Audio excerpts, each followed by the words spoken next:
Assalamualaikum warahmatullahi wabarakatuh.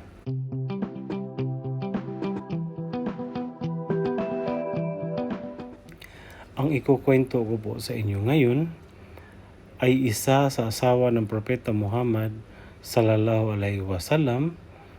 Siya ay si Hafsa bint Omar ibn Khattab. Sinuportahan ng Allah ang Islam sa pamamagitan ng kanyang ama na si Omar.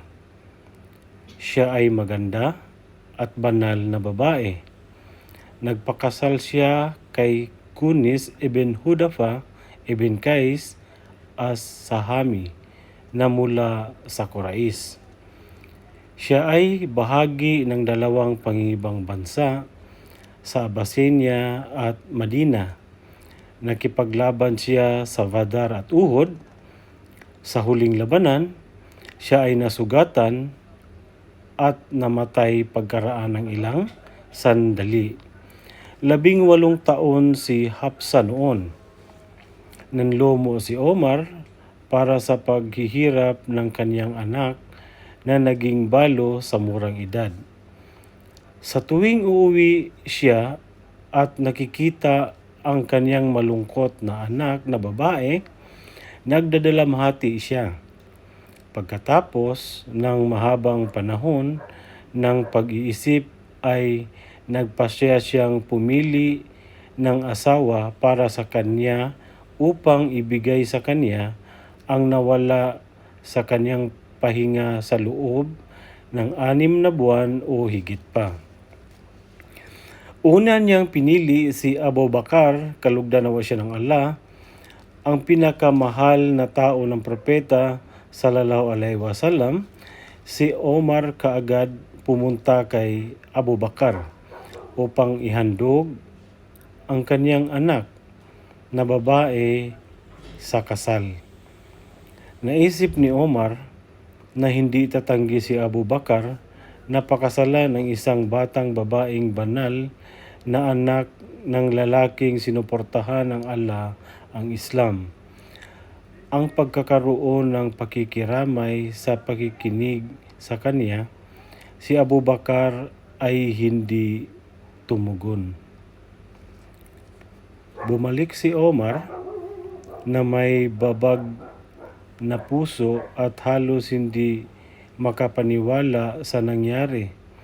Pagkatapos ay pinuntahan niya si Uthman ibn Affan na ang asawang si Ruqayya, ang anak na babae ng propeta sallallahu alaihi wasallam, ay namatay kamakailan dahil inalok siya sa kanyang anak na magpakasal. Humingi siya ng tawad sa pagsasabing, sa palagay ko ay hindi ko gustong magpakasal sa kasalukuyang panahon. Nadagdagan ang kalungkutan ni Omar sa pagtanggi ni Uthman na sumunod kay Abu Bakar. Nagalit siya sa dalawa niyang matalik na kaibigan. Pagkatapos pumunta siya sa propeta sallallahu alaihi wasallam na nagrereklamo tungkol kay Abu Bakar at Uthman. Pagkatapos, ang propeta sallallahu alaihi wasallam ay ngumiti at nagsabi, si Hafsa ay ikakasal sa isang taong mas mahusay kaysa kay Uthman, at si Uthman ay ikakasal sa isang taong mas mahusay kaysa kay Hafsa. Alinsunod dito, tuwang-tuwa si Uthman na tumanggap ng napakalaking karangalan na hindi niya naisip tungkol dito. Umalis siya upang sabihin sa sino mang nakilala niya na makilala siya ni Abu Bakar na pagtanto niya ang pinagmulan ng kanyang kagalakan. Sa makatuwid, binati siya at humingi ng paumanhin.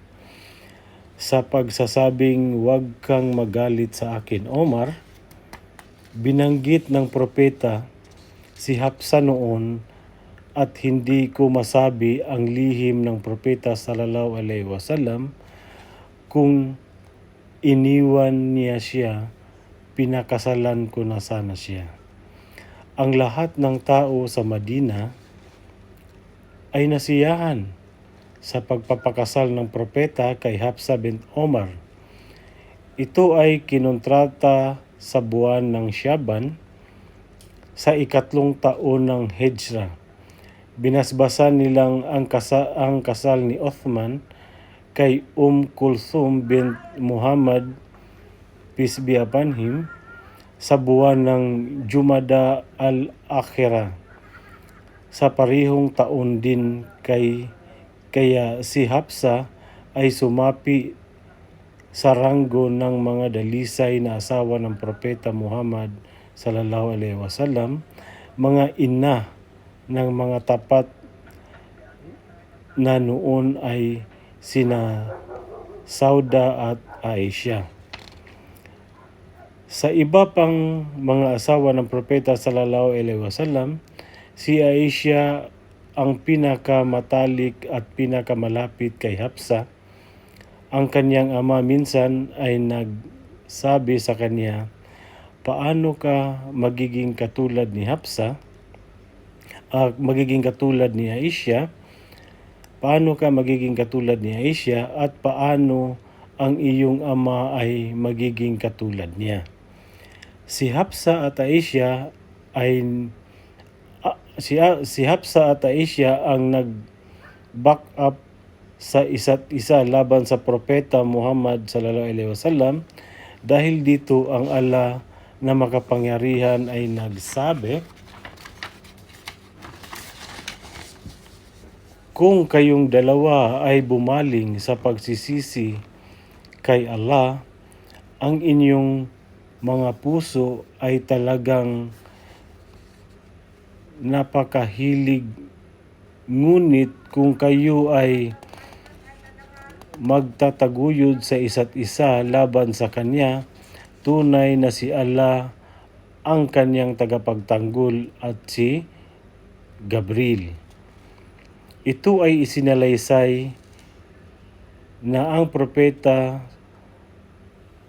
sallallahu alaihi wasallam ay hiniwalayan si Hafsa minsan nang siya ay sumuporta laban sa kanya. Pagkatapos ay binawi niya siya ayon sa utos ni Jibril. Ibalik si Hafsa, siya ay nag-ayuno at nagdarasal sa gabi sa lahat ng oras. Napagtanto ni Hafsa ang kabigatan ng kanyang ginawa sa kanyang marangal na asawa nang isiniwalat niya ang lihim.